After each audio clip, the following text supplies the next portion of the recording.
feel like the lows in your life are outweighing the highs, and instead of feeling excited or motivated or inspired, you simply feel drained all the time?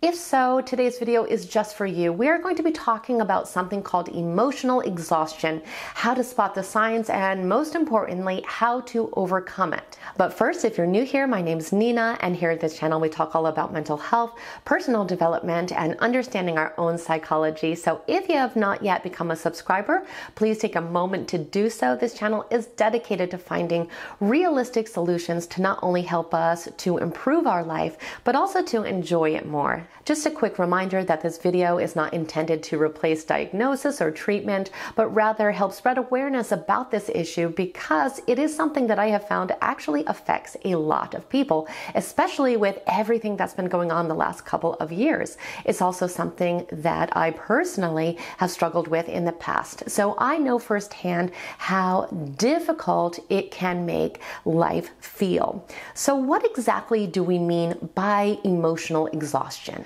We can think of it as the state of feeling completely worn out and drained all of the time, and it usually results from the accumulation of stress or prolonged negative or challenging events. It can feel like you can't catch a break, or that life is completely overwhelming yet very, very unfulfilling. You can feel like you don't have the energy to endure everything that's going on. What makes it different than just feeling stressed or tired is that the feeling really does not go away even when we've had a good night's rest. We can feel stuck, we can feel trapped, like there are no solutions, we can never catch up, and that things will never really get better. It's also something that can slip by us because it tends to build up gradually. It's not something that really happens overnight. And when we do notice it, oftentimes we try to push it away or ignore it. But unfortunately, if we do not address it, it starts to affect every single aspect of our life. The great news, however, is that this is a completely treatable condition, and there are many different lifestyle changes and coping mechanisms that we can use to help us feel a lot better. And the first part of the process is really having the awareness of the different signs. So let's go ahead and talk about some of the things that we should look out for.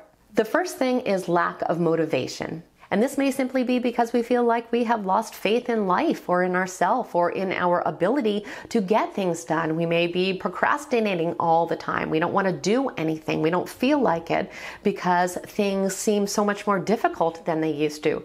Things that used to take us maybe 5 minutes are taking us 4 or 5 days sometimes. So we can see why this lack of motivation really comes into play. Number 2 is feelings of hopelessness. We can start to feel that the situations in our life are never going to improve. So we begin to feel powerless and helpless, and many times like we don't even have control over our own life anymore.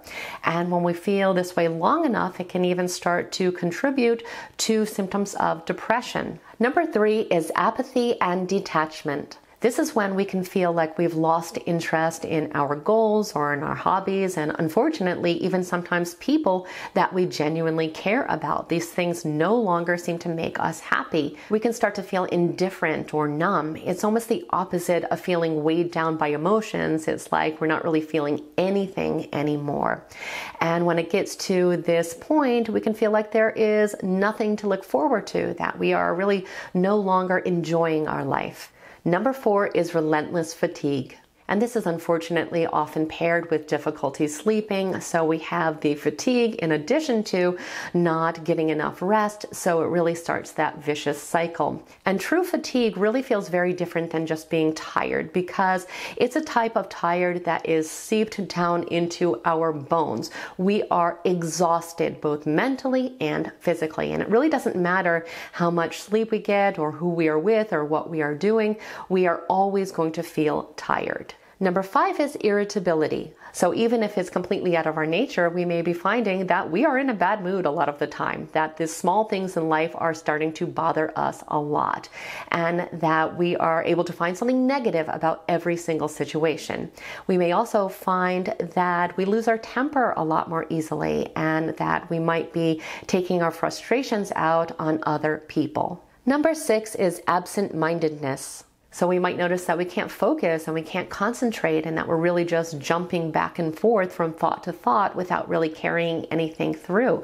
We may even experience memory loss or feel like we are very forgetful or even confused.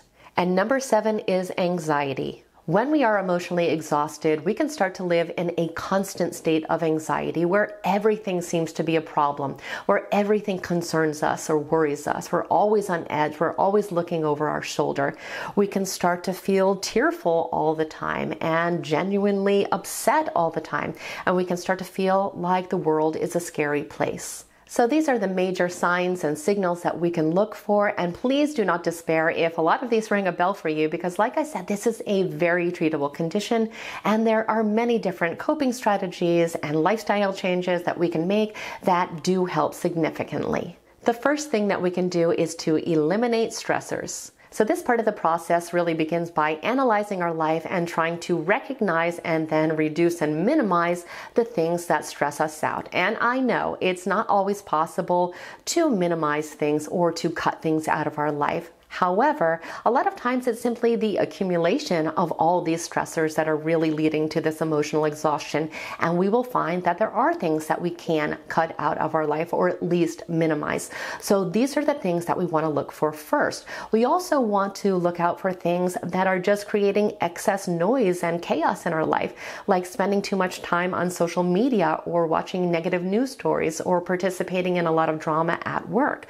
Believe it or not, all these things can really start to stack up on top of one another and really lead to us feeling emotionally exhausted. The second thing that we can do is to take a break. Sometimes when we are overwhelmed and exhausted, we really do need to step away for a while. And I know a lot of times that can be tricky because we don't have that motivation, we don't have that inspiration to try to do that, but we have to know how important it really is.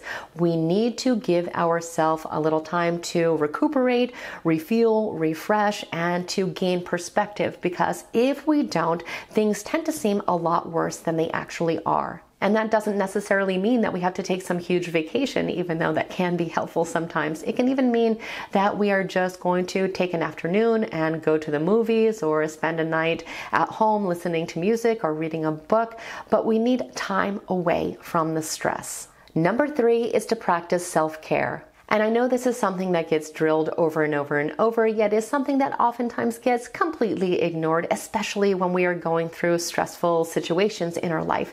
These are the times that we should be amping up the self-care, yet the times that also seem to be when we toss it completely out the window.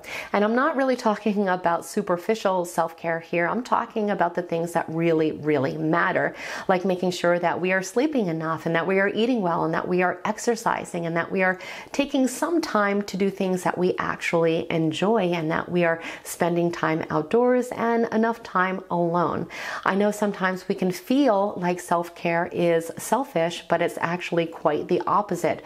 To be our best self and to be able to accomplish the things that we need to accomplish, we need to be taking good care of ourselves. Number 4 is to practice mindfulness. These are scientifically recognized activities that can effectively reduce stress and anxiety.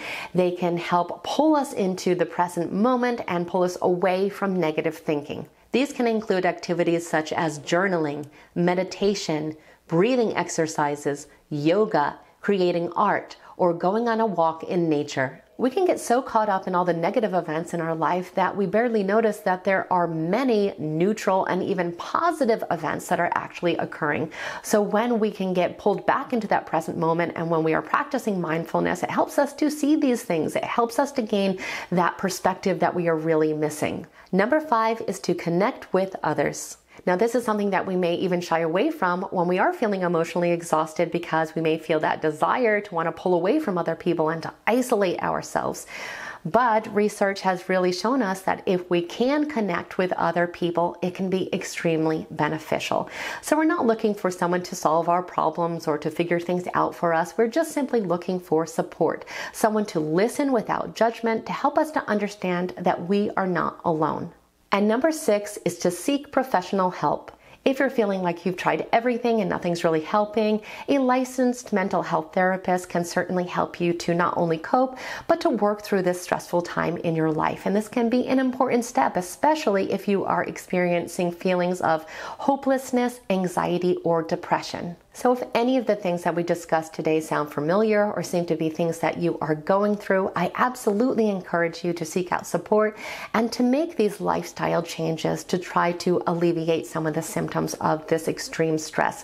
Because we have to remember that no situation and no condition improves by trying to push it away or ignore it. And our mental and our physical health could not be bigger priorities. So as always, I truly hope today's video was helpful and insightful. If it was, please like it, share it, and definitely become a subscriber if you are not one already. We absolutely want you to stay connected. I want to thank you so much for spending time with me today, and I hope the rest of your day is extraordinary.